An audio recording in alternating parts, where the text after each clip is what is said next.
নমস্কার, আমি ইন্দ্রাণী। শুরু করছি আজকে 2021-এ বিজেপি দলকে ঘিরে এক উন্মাদনা দেখেছিলাম আমরা। ডায়ালেকটিক্যাল ম্যাটেরিয়ালিজম থেকে মার্কস, মাও, লেনিন নাকি তেনার ঠোঁটস্থ। তো সেই তিনিও বিজেপিতে যোগ দিয়েছিলেন।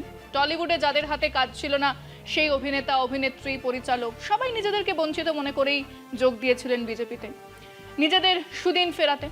মঞ্চ থেকে রূপলি পর্দা, কলম থেকে তুলি ধরা হাতে পদ্মফুল দেখেছিলাম আমরা। তারপর তাদের গ্লোরিয়াস রিট্রিটও দেখেছি। আমিও সব পলিটিক্সে নেই বলে মদন মিত্রের হাত ধরে আবার সস্থানে। এবারে কি কোথাও সেই উন্মাদনা দেখতে পাচ্ছেন? না, নেই। কিন্তু শ্রমিক ভট্টাচার্যের আমলে সেই চাহিদা আছে বিজেপির নেতাকর্মীদের কাছে। হ্যাঁ, তারা সেবারে ছিলেন ব্রাত্য। নতুন নতুন উজ্জ্বল সমস্ত মুখের আলোয় ঢাকা পড়েছিল তাদের চাহিদা। এবারে কিন্তু তাদের স্বর শোনা যাচ্ছে বিজেপি দপ্তর থেকে, মাঠে, ময়দানে।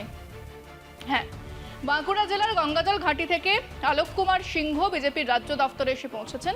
দুর্গাপুর থেকে ট্রেন ধরে কলকাতা, তারপরে পথ নির্দেশ জোগাড় করে সোজা বিধাননগরের বিজেপি দপ্তর। পুরোটাই লাঙল কাঁধে নিয়ে, যে লাঙল থেকে ঝোলা প্ল্যাকার্ডে লেখা রয়েছে ক্ষুধার্ত ভুভুক্ষু মানুষের মুখে অন্ন তুলে দিতে কৃষিমন্ত্রী হতে চায়। আপনি বলতেই পারেন পাগলামি, কিন্তু এই পাগলামি গতবারে ধান্দাবাজি নয়। আবার এই পাগলামি দলের কর্মী নেতাদের মধ্যেই সীমাবদ্ধ। গত কমাসে এটা শ্রমিক ভট্টাচার্যের কৃতিত্ব। এবারে বিজেপির টিকিটের দাবি দলের মধ্যে, কর্মী নেতাদের মধ্যে। খুব কম কিছু আসনে কয়েকজনের চোখ আছে বইকি, কিন্তু সেটা সামান্য। আজ বিজেপির দলের মধ্যে সেই চাহিদার কথা বিষয় আজকে। বিজেপির প্রার্থী কারা? নতুন কতজন, পুরনো কতজন? 2021 সালের বিধানসভা নির্বাচনের আগে বাংলায় এক অদ্ভুত উন্মাদনা তৈরি হয়েছিল বিজেপিকে ঘিরে। টলিউডের অভিনেতা, পরিচালক, বিভিন্ন পেশার মানুষ দলে দলে যোগ দিয়েছিলেন। অনেকেই তখন বিজেপিকে নিজের রাজনৈতিক ভবিষ্যতের শর্টকাট ভাবছিলেন। কিন্তু ভোটের পরে সেই উন্মাদনা দ্রুত অবসান হয়েছে। অনেকেই আবার চুপচাপ পুরনো জায়গায় ফিরে গেছেন। এবারের ছবিটা আলাদা। বাইরের সেলিব্রিটি ভিড় নেই, বরং দলের পুরনো কর্মীরা এখন টিকিট চাইছেন। বাঁকুড়া গঙ্গাজল ঘাটির অলোক কুমার সিংহ লাগল কাঁধে নিয়ে বিজেপি দপ্তরে এসে কৃষিমন্ত্রী হওয়ার দাবি তুলেছেন। এজন্য এক ধরনের প্রতিবাদ। গতবার যে কর্মীরা উপেক্ষিত ছিলেন, এবার তারাই সামনে আসতে চাইছেন। বঙ্গ বিজেপির ভেতরে বহুদিন ধরেই দুই শিবির। একদিকে আরএসএস ঘরানার পুরনো বিজেপি কর্মী, অন্যদিকে দলবদলু নেতাদের ভিড়। এই দ্বিতীয় শিবিরের সবচেয়ে বড় মুখ শুভেন্দু অধিকারী। তৃণমূল থেকে এসে তিনি বিজেপিতে নতুন ক্ষমতার কেন্দ্র তৈরি করেছিলেন, কিন্তু সংগঠনে তার শিবির খুব শক্ত জমি পায়নি। নতুন রাজ্য সভাপতি শ্রমিক ভট্টাচার্য ধীরে ধীরে খেলতে চাইছেন। তিনি হঠাৎ করে রাহুল সিনহাকে রাজ্যসভায় পাঠিয়ে অনেককেই চমকে দিয়েছেন। তাই প্রার্থী তালিকাতেও চমক থাকতে পারে। ফলে এখন বিজেপির ভেতরে চাপা টেনশন স্পষ্ট। পুরনো কর্মীরা জায়গা চাইছেন, আর শুভেন্দু শিবির নিজেদের প্রভাব ধরে রাখতে মরিয়া। শেষ পর্যন্ত দেখা যাবে বিজেপি কি দল, নাকি কয়েকজন উচ্চাকাঙ্ক্ষী নেতার ব্যক্তিগত মঞ্চ।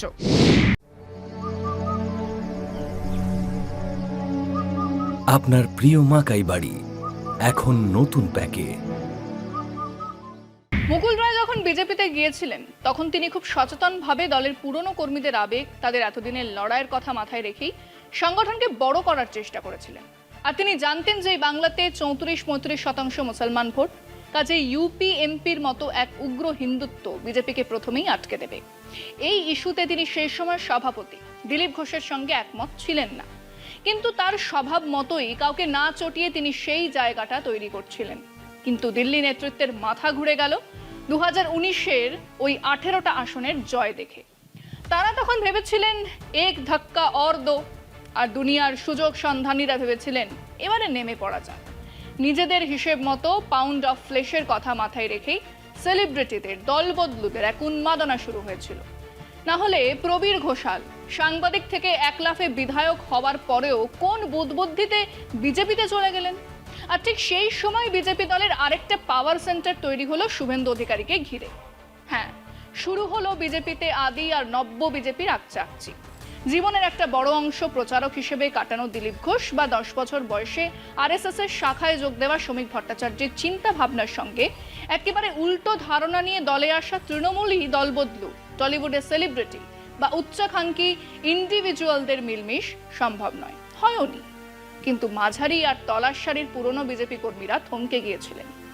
হ্যাঁ, এবারে তারা সামনে। আর অবশ্যই নব্য বিজেপির দল শঙ্কুদেব পণ্ডা, সজল ঘোষ বা ন্যাড়া বাগচি ইত্যাদিরাও ইকুয়ালি বুঝে নিতে চাইছেন। এবারে বিজেপির টিকিট নিয়ে বাইরের সে উন্মাদনা নেই বটে, কিন্তু চাপা টেনশন আছে, যা প্রার্থী তালিকা বের হবার পরে ফেটে বের হতে পারে।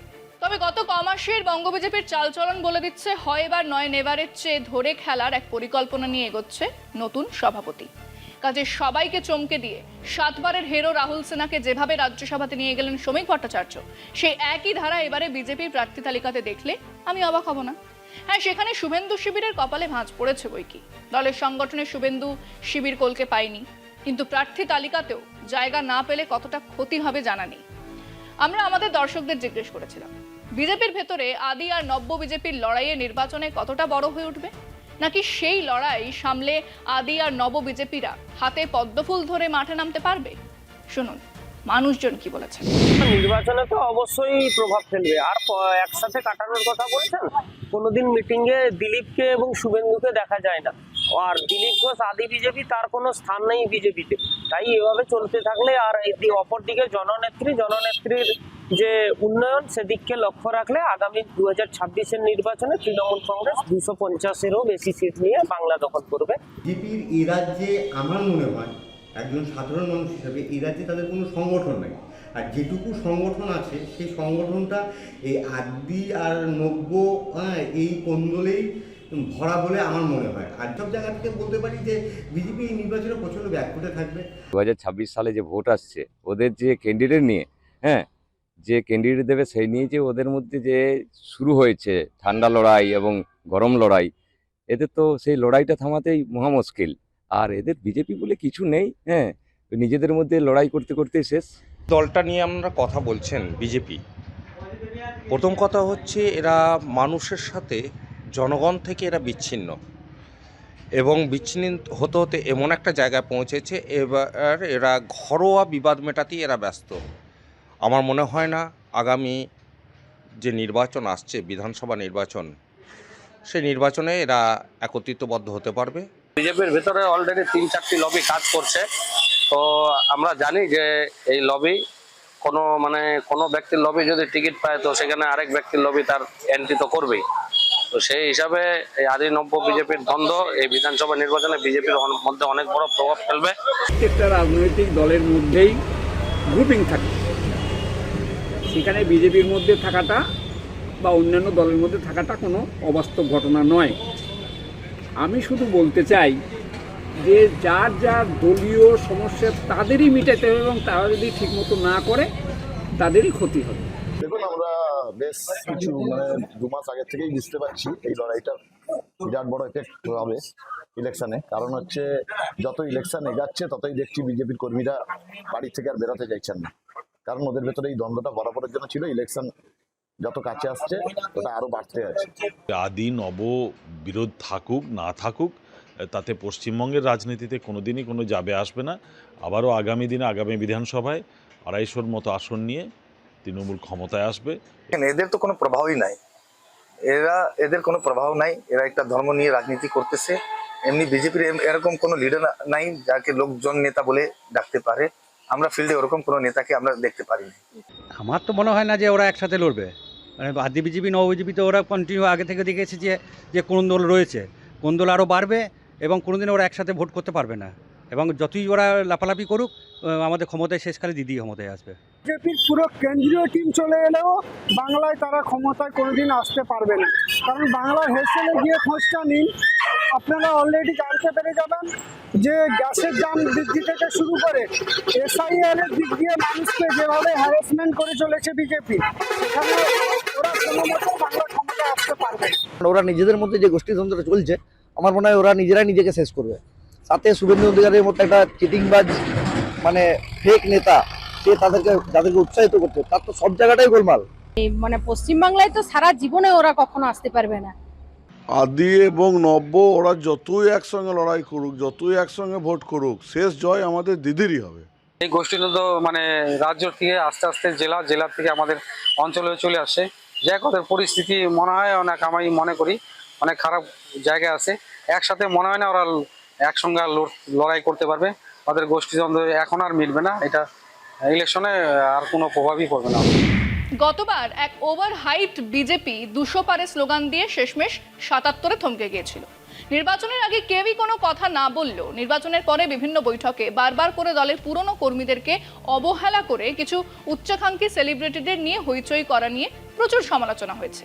ইনফ্যাক্ট সেই তখন থেকেই বঙ্গ বিজেপিতে একটা পরিষ্কার বিভাজন রেখা আমাদের নজরে এসেছে, যার একধারে আরএসএস বিজেপির পুরনো নেতাকর্মীরা, অন্যদিকে মমতাকে হারিয়ে ক্ষমতা দখলের জন্য উদগ্র কিছু মানুষজনের ভিড়।